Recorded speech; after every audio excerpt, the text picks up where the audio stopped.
Kalau tersangka nggak ditahan, bahkan menjadi terdakwa di sidang pun, kalau dia tidak ditahan, dia bisa membuat sesuatu yang berdasarkan hukum. Salah satunya membuat laporan polisi terhadap perkara lain.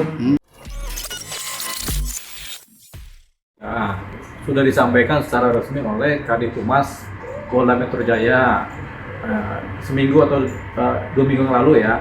Tepatnya sih tanggal 2 Juni kalau nggak salah itu disampaikan oleh Dipumas ya, Dipumas Polda Metro Jaya. Jadi ya sudah, kalau dari Dipumas Polda Metro Jaya menyampaikan resmi ada P21, sudah P21 ya P21 lah kan begitu. Cuman memang surat ini kan surat internal, jadi terkadang si tersangka tidak diberitahu adanya surat ini. Yang tahu kan cuma jaksa yang membuat surat P21 dengan si penyidiknya. Penyidiknya juga kan tentu belum memberitahu kepada tersangka.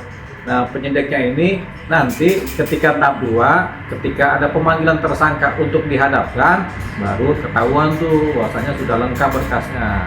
P21 sendiri kan artinya berkas lengkap. Jadi dalam surat panggilan kepada tersangka nanti disebutkan sehubungan dengan berkas sudah lengkap, kami memanggil saudara tersangka untuk dihadapkan kepada pihak kejaksaan untuk dilimpahkan tahap 2.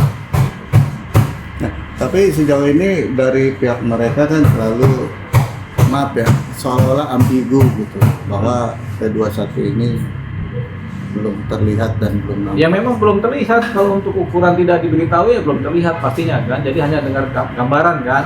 Tapi sebenarnya selalu statement atau pernyataan itu selalu dikeluarkan oleh lembaga yang berwenang kan. Siapa yang berwenang ini di kepolisian, yaitu di Humas Polda Metro Jaya. Ketika mereka sudah bilang ini sudah P21, sudah lengkap, berarti sudah lengkap. Karena yang mengeluarkan kan pejabat berwenang.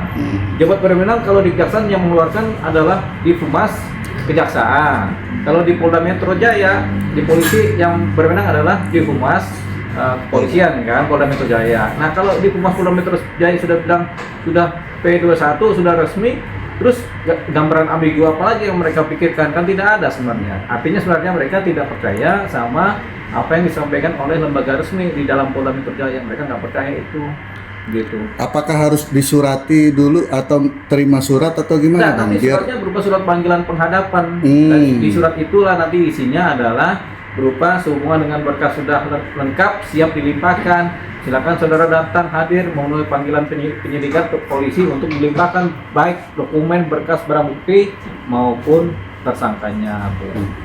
Tapi sejauh ini Bang, melihat mereka masih punya keyakinan kalau keyakinan boleh, namanya orang yakin kan, orang yakin terhadap sesuatu yang benar boleh, yakin terhadap sesuatu yang salah juga boleh. Jadi sekarang kita pakai ambigunya mereka karena mereka punya keyakinan begitu. Nggak apa-apa keyakinan mereka begitu, tapi yang benarnya tuh sudah lengkap, sudah P21.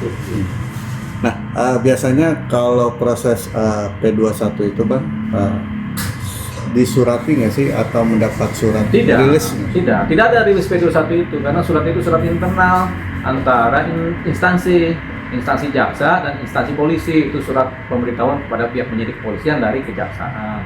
Tidak ada pemberitahuan P21 itu kepada tersangka. Yang ada surat panggilan kepada tersangka untuk penghadapan tahap 2. Kenapa? Karena berkasnya sudah lengkap gitu. Berarti di tahap 2 itu ada kemungkinan bisa ditahan atau gimana? Itu tergantung jaksa mau menahan apa tidak, tergantung polisi juga mau menahan apa tidak. Karena ini kan langkah terakhir kan dari pihak kepolisian kan. Kalau dikhawatirkan tersangkanya kabur-kaburan ya ditahan dulu gitu. Dulu kan kasusnya Roy Suryo kan pernah Roy Suryo mau ditahan kan karena pakai bumper di leher kan, pakai kursi roda kan. Itu kan salah satu contoh di mana ada penahanan di wilayah kepolisian kan. Cuman kan sekarang kita nggak tahu, ini kan diskresi atau kebijakan dari kejaksaan maupun kepolisian. Kedepannya seperti apa nih? Apakah ditahan apa tidak?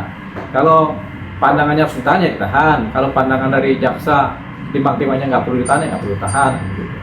Bang, apakah ada tempo waktu tertentu Bang ketika P21 sudah keluar? Ya, seharusnya temponya ada. Itu selambat-lambatnya 2 minggu atau paling lambat 1 bulan dari P21.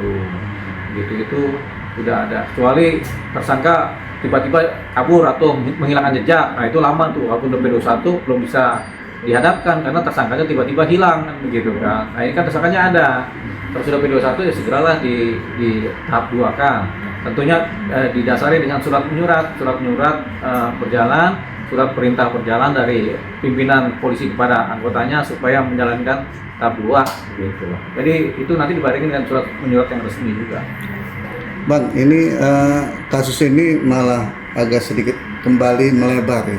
Ketika Roy Suryo walaupun statusnya sudah tersangka masih bisa melaporkan seseorang yaitu Rismon. Bisa, Ini gimana? kalau tersangka nggak ditahan, bahkan menjadi terdakwa di sidang pun kalau dia tidak ditahan, dia bisa membuat sesuatu yang berdasarkan hukum. Salah satunya membuat laporan polisi terhadap perkara lain. Gitu. Boleh itu, nggak apa-apa.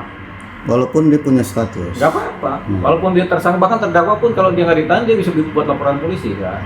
Karena baik tersangka, baik terdakwa itu sebelum ada putusan pengadilan yang berkekuatan hukum tetap, dianggap statusnya masih seperti kita orang biasa gitu kan, punya hak hukum yang sama gitu kan. Jadi asas praduga tidak bersalah tetap berlaku.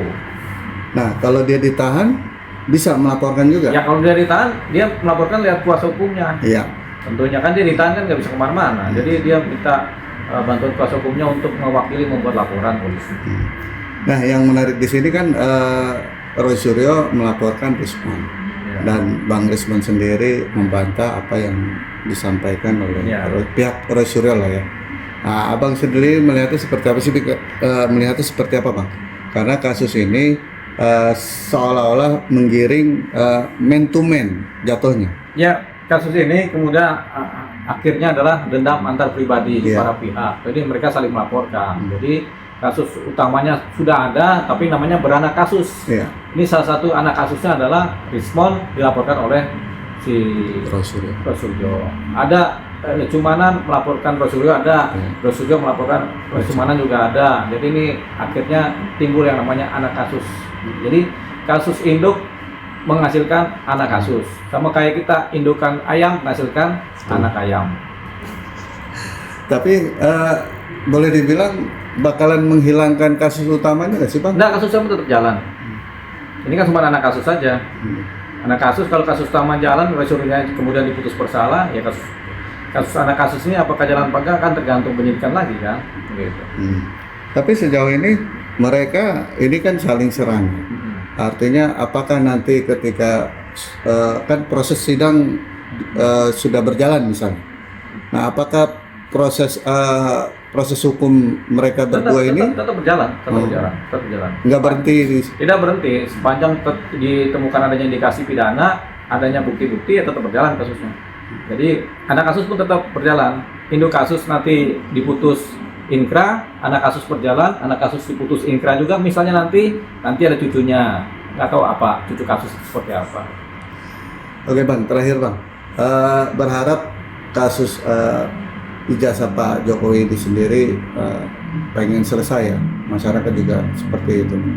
Nah, cuman proses sidangnya ini pasti butuh waktu ya, Bang? Ya waktu, kayak sidangnya macam-macam lah. Sidang korupsi, sidang pidana lainnya, sama kayak sidang pencemaran baik itu butuh waktu sampai 4 bulan, 5 bulan. Gitu. Kalau sudah mulai sidang kan, 5 bulan baru selesai itu kan.